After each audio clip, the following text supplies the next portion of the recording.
What's going on, y'all? I'm going to give you guys my fight week breakdown and prediction of the final chapter in the Wilder versus Fury saga. And it ends in their trilogy bout coming this Saturday live on, hmm, I don't even know anymore, man, if it's Fox or Showtime, because most of the time I don't really like follow like which network it premieres on and stuff. But either ways, it's happening this Saturday, whatever it happens on, it's gonna lay on. You know what I mean? But of course, it's a PBC event and a top rank crossover event. You know what I mean? So wherever it lands on, it don't matter to me because it's a big fight.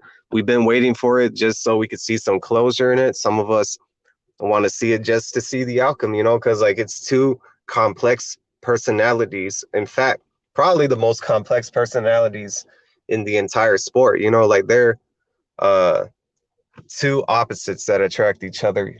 You got Deontay Wilder, the very, very erratic, character that he is, and you never really know what's going on with him. Like one day he could box you, one day he's gonna knock you upside your head, and just a bunch of stuff that surround him. Like he has a lot of like doubters, and some of it is unnecessary. I'm not gonna lie. Like every time that I've seen him, like over the years and stuff, there's always like comments like negative about him and stuff, and I think that it's way over the top. Like how everyone keeps on going at him and stuff. Like I could understand it for other fighters, like asshole fighters like Billy Joe Saunders, who I personally don't like, but Deontay Wilder, man, I don't know. Um, but either ways, man, like he has a lot of great stuff going with him, but he also has a lot of flaws as well, just like any other fighter. You know what I mean? You also got Tyson Fury, of course, a great boxer in the division, and a very complex boxer, man, for a guy that's like 6'9", and almost 300 pounds. Um, he has a very erratic personality himself. Like you don't know what's going on with him either. And I even thought that this fight wouldn't even happen, depending on Tyson Fury. If he pulls out or like anything that potentially could put the fight in danger, because I've seen it happen before with Tyson Fury fights where some of them just don't even pop off. So once again, we're here at long last fight week. I hope nothing happens, you know what I mean, that blocks the fight again. And let's go down to the breakdown, you know what I mean? Deontay Wilder, he's been training a lot. He's had a new trainer, Malik Scott. He's added some new people in his corner. Uh, can't remember the names exactly, but I know that they worked with other heavyweights before. So he has some good people in his corner and stuff. And I don't really know the track record of Malik Scott besides like hearsay, where he's training young fighters and stuff like that. But Malik Scott has been in there with Deontay Wilder, like on the other side of the ring.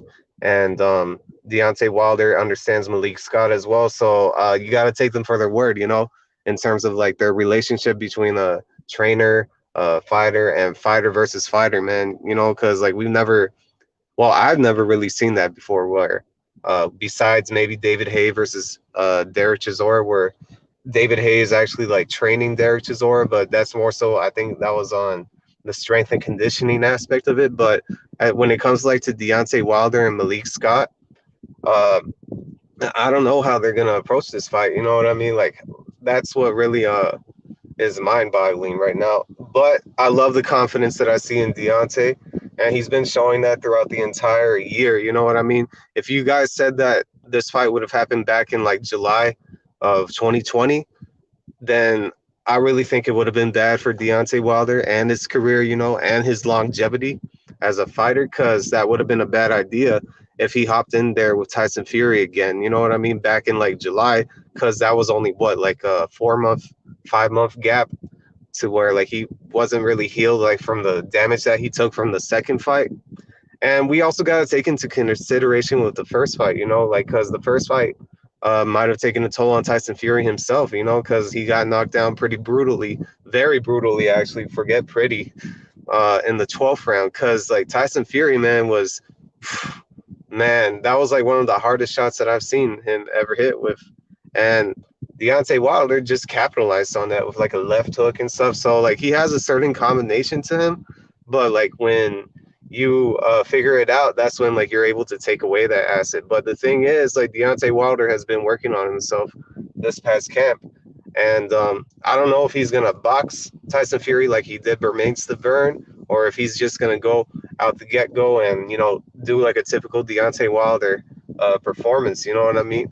But Tyson Fury, man, Tyson Fury, I could tell that hasn't really let too much out the bag, since he's been fighting Deontay Wilder. Because I've seen him switch at certain times, but mostly in this Deontay Wilder fight, he's been staying orthodox, and it might be wise because I always thought that him switch hitting against Deontay Wilder would have made it a lot more complicated, but styles make fights, because Deontay Wilder has a straight right hand, and you don't want to get hit with that in the southpaw stance. And Tyson Fury, man, like he can't really afford to get hit with those type of right hands again, because I don't know how much of an effect Deontay Wilder's power has like on fighters after like they get hit with the right hand. I mean, obviously we saw the rematch and stuff like that, but I didn't see Tyson Fury get hit clean like that with the right hand to demonstrate like how much can he take. You know what I mean? And I saw what happened with Stavern in the rematch. He got flattened pretty horribly, So, um, but the Deontay Wilder has a lot in his arsenal. Like he has a good jab, and a lot of fans don't want to believe it, but jabs win fights. Like you don't have to like throw fancy combinations. You don't have to be like a superior boxer like Sugar Ray Robinson, like in one night or in one camp or anything. As long as your fundamentals are strong and your jab is good, then that means that you could probably outbox or outwin the round, win the round. I mean, like against a certain fighter, like that has a more superior skill set. We've seen this time to time in certain performances. I always bring up the Lennox Lewis versus Frank Bruno fight because Frank Bruno never really was known to have like a superior skill set like Lennox Lewis, but in one camp he was able to develop a jab enough to outwin Lennox Lewis in majority of the rounds. If you guys haven't watched that fight, you should watch that fight because that was actually very interesting, very insightful. Because like Lennox Lewis was actually one of the more superior heavyweight boxers of that time. And when it comes to Deontay Wilder, man, like Deontay Wilder, uh, he has his flaws too, but Tyson Fury does as well. But I don't like Tyson Fury's motivation coming into this camp. It almost seems like he feels defeated. You know what I mean? Even though he won the last fight, because the last fight he was just walking down Deontay with a lot of confidence and stuff. And I don't know, man. Like Deontay Wilder seems a lot more motivated. You've seen it in the training videos. He doesn't really look that big to me, like in terms of his torso and stuff, even though he's been working on that in the camp. But I'm pretty sure he has been working on there, except I think he's distributing the weight into his legs, believe it or not, because that's what's really going to mean a lot in this fight. Because if you're going to be with Tyson Fury for like the entire, like 12 rounds and stuff, you're going to need to keep it a balance against a guy that's like almost 300 pounds and stuff, man. So Deontay Wilder really has to keep himself composed for that, and just put all the weight into the legs. And I think whoever's like in charge of the strength and conditioning have been doing that, because I feel like he is a little bit more heavier, but I hope they don't really put too much of the mass into his torso and stuff. So for that, I would have to say that for Tyson Fury, I mean, like in terms of like how he's gonna deal with Wilder, a heavier Wilder, I mean, he should just stick to the same game plan. You know what I mean? Just keep it rough on the inside. Try to kill Wilder's confidence early and stuff. Like make him throw his game plan out the window, and just basically diversify the game plan. Switch hit every time that you want.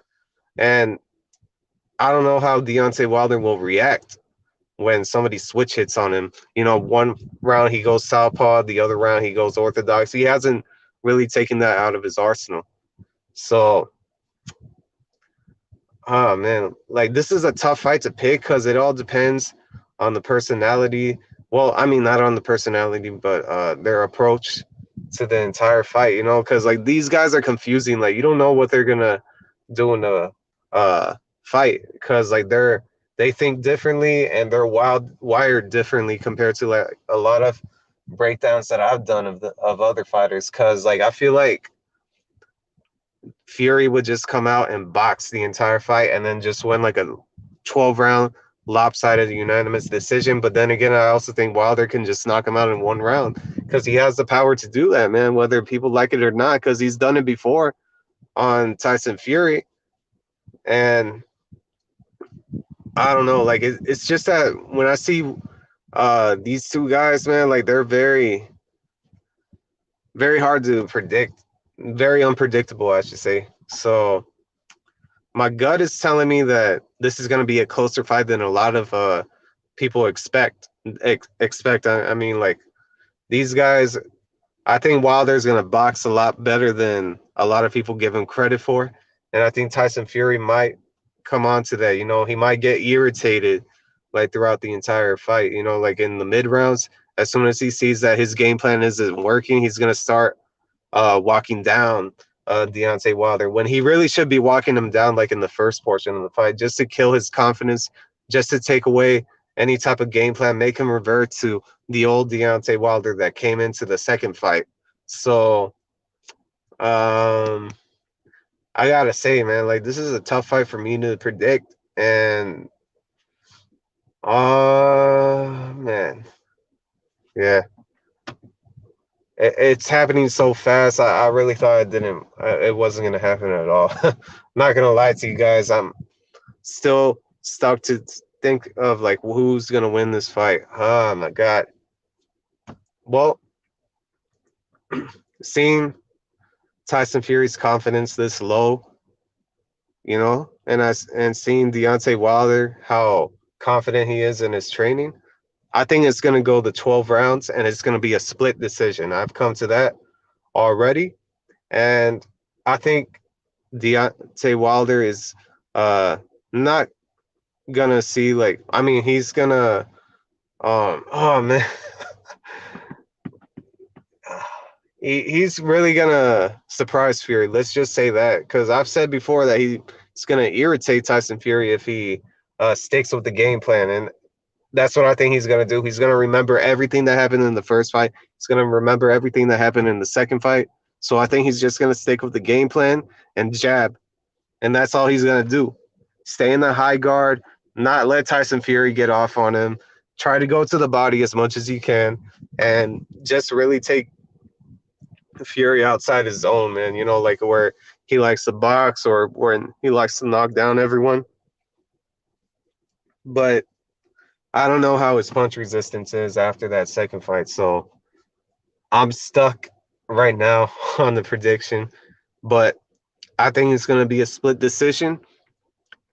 And I'm going to pick, you know what? I'm going to pick Tyson Fury by split decision. Main reason is the motivation is low for him in this fight. But I think in the first portion, he's going to start coming on to Wilder. And some of those rounds are going to be close, believe it or not. And I don't think there's going to be any knockdowns in the fight.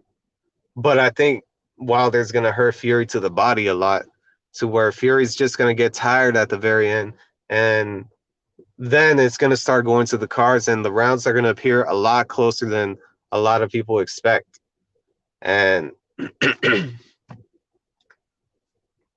what I think is going to happen is they're going to give the decision to Fury, mainly because they want that.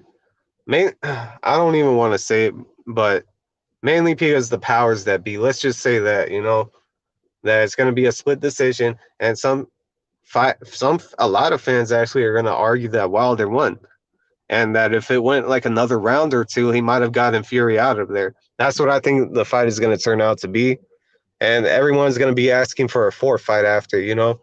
Uh, I was close to picking Wilder, believe it or not, for a split decision, but then I thought to myself, you know what? I'm thinking of the political environment right now, like with what happened with AJ and Usyk, like they're still stuck in that little pickle that they have with the rematch clause. And I don't think if it goes to a decision, I don't think they're just gonna give it to Wilder like that. And I think Wilder is gonna earn the respect of the public, for not being like this flawed fighter, for not being this hype job or anything like that fans love to label him. I think he's gonna be a better boxer than a lot of fighters. I mean, than a lot of fans give him credit for. He's gonna do a lot of things that are right. He's gonna do a lot of textbook stuff. He's gonna do a lot of technique that nobody has really seen too much in Wilder and the later parts of his career, but that he may have done, like when he was an amateur or in the Olympics, or even like when he was fighting Bermain Stavern the first fight. So I think it's just going to be a Tyson Fury split decision. No knockdowns, none of that. But I think the fight is going to be very close technically. Technically, it's going to be going to either guy. Maybe one card will score at a draw. You never know. We might have a majority decision.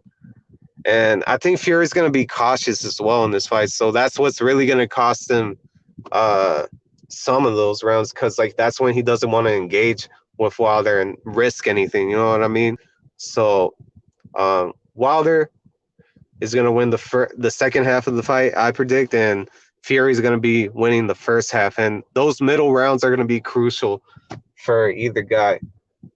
If Wilder can score a knockdown, he might actually win that split decision, believe it or not. So I can't really count out anything. I can't really count out Wilder knocking him out in one round. I can't really count out Fury doing the job again like he did in the second fight. But I'm going with Fury by split decision. I want Wilder to win because it would like actually turn the boxing world upside down, where the underdog is always winning. You know what I mean? Because we need that most of the time in boxing. So I just hope that this turns out to be a great fight, and like there's some closure in it this time, like where we don't got to deal with you know another situation of a draw or any other further controversy, man. Like, let this be the actual closure of it. So, either ways, that's my prediction. Let me know what y'all think. Appreciate it, y'all. And I'm about to go right now. So, take care, y'all. Peace.